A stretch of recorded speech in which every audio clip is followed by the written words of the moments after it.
Good day, Dr. Viliganas. My name is Rosamie Veraque, and I'm assigned to report designing a comprehensive curriculum. So I'm delighted to share my learning about this curriculum. So it means it is a design for early childhood education, refers to holistic approach to creating an educational framework that effectively supports the developmental needs of young children. Basically, it is a written plan that guides the design of children's goal for learning development, in which facilitators and the parents will always be there to support their learning journey and for them to easily achieve those goals or success in school. So, in designing this kind of curriculum, the role of a teacher is to decide the content or the subject matter and the skills that should be applied to the child's learning. Once this content and method are selected, the effective teaching requires that the information and materials, or it could be the methods of the lesson, are well planned and organized. And of course, before anything else, there are learning benefits to the children for this curriculum. First, it fosters cognitive development such as critical thinking, problem solving skills through hands on activities that encourage curiosity and exploration to build a foundation for a lifelong learning. Next, it promotes collaboration, teamwork through group activities that develop self regulation and emotional intelligence by navigating social interaction, improve their communication skills through storytelling, play based reading and writing, and creative expression activities. Lastly, embrace the idea that learning is a process and they can improve through practice and effort and enhance confidence to ask questions and seek clarification. So, especially during group class activities, so they would be more engaged. It would be more engaging if we will assign our students to participate in a certain task. For example, giving them task every group where everyone would collaborate, like sharing their ideas about the specific topic. Storytelling, or it could be play-based reading, where everyone can participate in that specific class or um, discussion. And now, the most awaited part before we will go to the main highlights of this topic, we're gonna have a short icebreaker because in this designing curriculum, so meaning to say it's should be creative. So we understand that the learning is not only stays in one place. It could be learning is everywhere, especially children. They are curious to everything surrounds them. So let's try to figure out these places. So I have prepare an icebreaker. Let's start. Okay, we are going to name the place. So what do you think is the name? What place is this? All right, very good. So this is library. Next, what is this picture? The second one, example. What do you think is this? I think this is a park. So let's go and check our answer.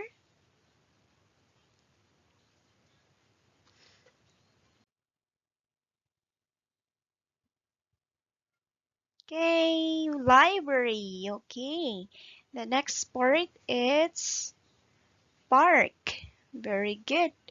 So let's go to the next place. Let's guess the place. What is this? Okay, so the first picture and the second picture. Now together let's guess the answer.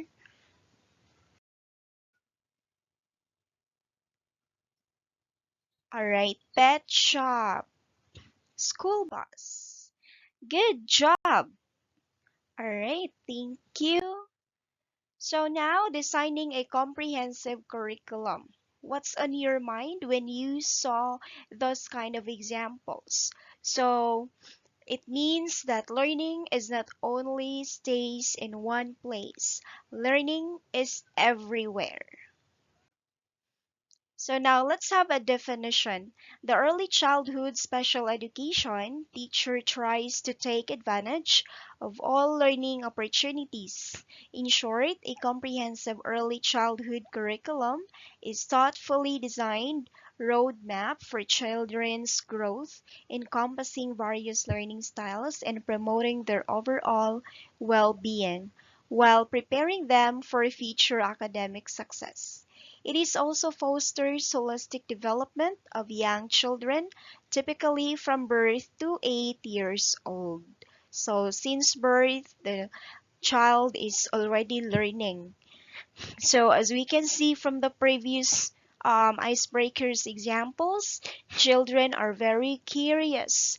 It could be from one place to another, from pet shop, from park. So wherever they go, they are learning. So means continuous learning development. Right? Learning is everywhere.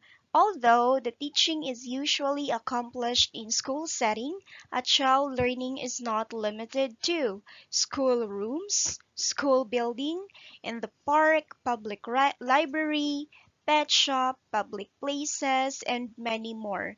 Basically, it is known as continuous learning. Right, so let's talk about principles for teaching young children with special needs.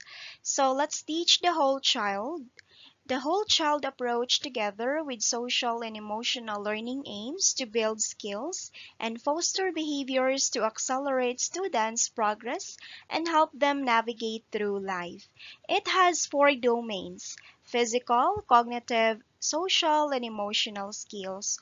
So let's make sure that all of these domains has been applied to support a holistic development of a child. First, as we can see in the picture, there is a support, social, physical, the health. So this could be provided by the teachers or the parents. It could be in school or outside the school. Support emotional and intellectual. This could be broadened in school. So we should let the child feel that he or she is supported by her teacher or the parents. So in this kind of example, this means supporting and nurturing all areas of a child's development, including their academic achievements like safety, their health, engagement, and readiness to learn, including cognitive skills as well.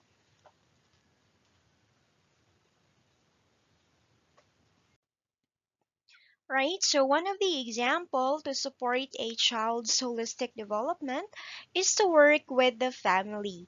Effective collaboration with families creates a comprehensive support system that can significantly enhance the educational experience and overall development of children with special needs. Example, let's have a parents teacher conference and home visitation. So for the first picture, parent teachers conference. So in this way, the teacher and the parents together with the child could talk about the learning progress of a child at school. And the second picture, it's a home visitation where we actually applied from the previous school that we make it as a habit to have once a month home visitation to follow up the child's behavior and improvement at home, not only in academics at school, but we also need to make sure that the child is really doing well at home. What the child learns in school, let's make sure that it was being applied or it is being applied, or what are the advices we provided to the parents at school. We make sure that it is implemented by the parents at home. So in this way, the child's learning development would be broad and not only focuses in school, but also he would feel the comfort and the support of his or her parents in her educational journey. So now let's talk about to meet or how to meet the child's special needs. This means is to provide tailored support and accommodations required for a child with disabilities or learning differences to thrive academically, socially, and emotionally. Example, an 8-year-old child with autism spectrum disorder, she experiences challenges with sensory processing, social interaction, and communication but excels in visual learning. So we have a lot of children, the same with this example. So it means to say we need to apply individual approach or consistency, communication, and patience to this kind of learner. This includes addressing their unique challenges and enhancing their strengths through individualized teaching methods, resources, and interactions according on how they learn or their learning proficiency. And through this method, it ensures that their success and well-being will be properly implemented. So we can try to support any supporting materials or visual learnings, or we could be able to let them feel and touch the object. So it would also helps them to easily understand the specific lesson. Sequence the units of information, making sure that the skills and the mastery of the subject is already met based on the child's learning proficiency before transitioning to a new lesson topic. Also involves organizing the learning material in a logical and progressive manner. This approach makes learning more accessible, structured, and supportive for children with special needs.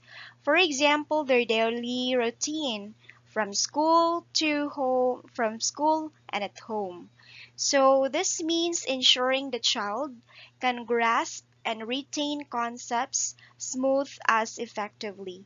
There should be a sequence that accommodate the possible child's learning, unique learning, pace, and style, fostering follow-up assessment and evaluation to meet the mastery before moving on to more complex information. So in this process of mapping out curriculum, it is the information or part of holistic approach to the lesson planning that clusters lesson into smooth as possible. So this would help the child learns easily if we will sequence the units of information or like mapping out the curriculum. Right? So now let's talk about pace the teaching for the child's needs. Adjust the speed and complexity of teaching to match the child's learning pace and abilities based on their learning proficiency. Example, learning the letters of the alphabets. So, in reading the gaps through the alphabets, this would help the child could easily grasp the information into step by step. For example, letters of the alphabets, we can use blocks, papers, placards, or any materials that helps engage their senses. With tactile materials like textured, it could be rough or any letter cards that used to play, or it could be lesson play like letter molding, making letters using Play-Doh, or sand tracing. It utilizes visual aids like colorful flashcards written by alphabets or any interactive games applicable for letters of the alphabets. So just like for the examples, like fishing rod, we can let the child to um, use the fishing method.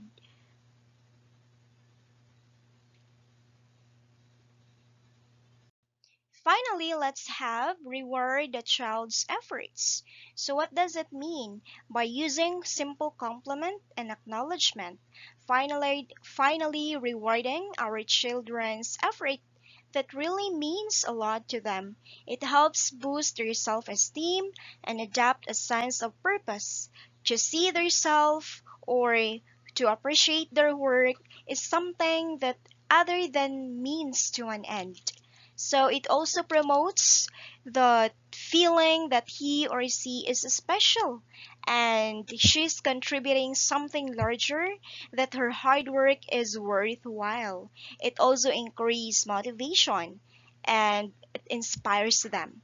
So, celebrating our children's success can boost good feelings and increase motivation.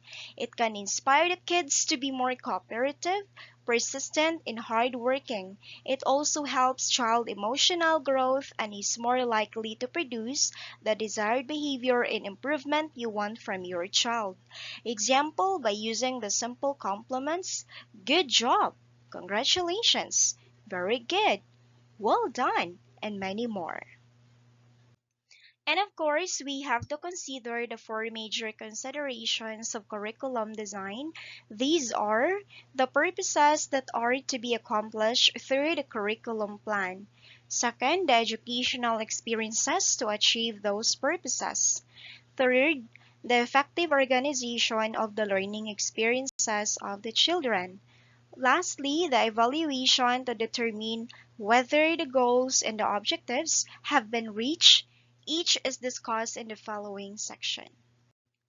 We also have setting purposes for the curriculum. The foundation for a curriculum is set by selecting the major purpose or the purposes of the program. The selection of purposes depends to some extent upon the educational orientation of the curriculum developer. There are three different philosophical orientations can affect the setting of purpose. First, the subject matter. Second, orientation. Third, child-centered orientation or combining both curriculum orientations. First, let's talk the subject matter orientation. So the role of the teacher is, or teacher's perspective, are inclined to be more concerned with teaching the content or subject matter of the lesson.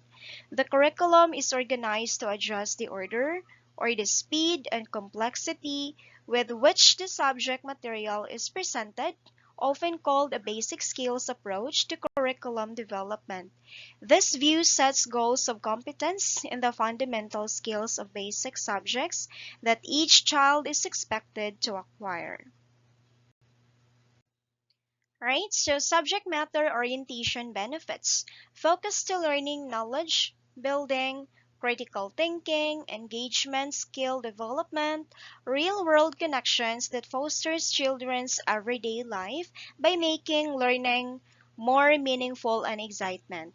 Additionally, by addressing these considerations, curriculum designers can create more effective and responsive educational experiences to the learning journey of the children. Example, garden nature scavenger hunt. This activity not only aligns with subject matter orientation by focusing on specific knowledge, but it also incorporates hands-on learning, creative and social interaction by making it more engaging for preschoolers.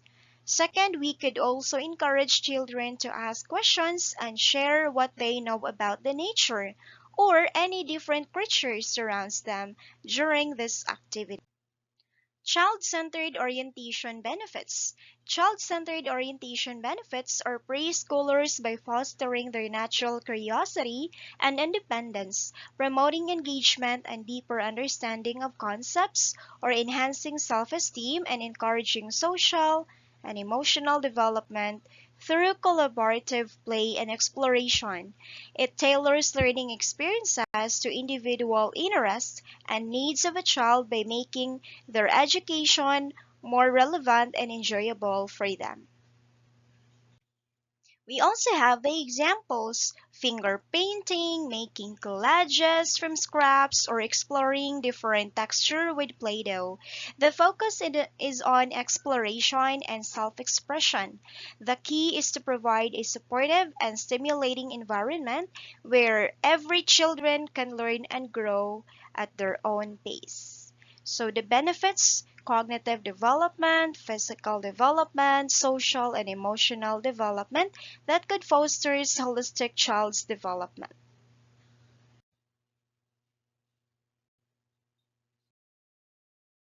That's all about designing a comprehensive curriculum. I hope you learned something. Thank you so much for watching and God bless. Bye.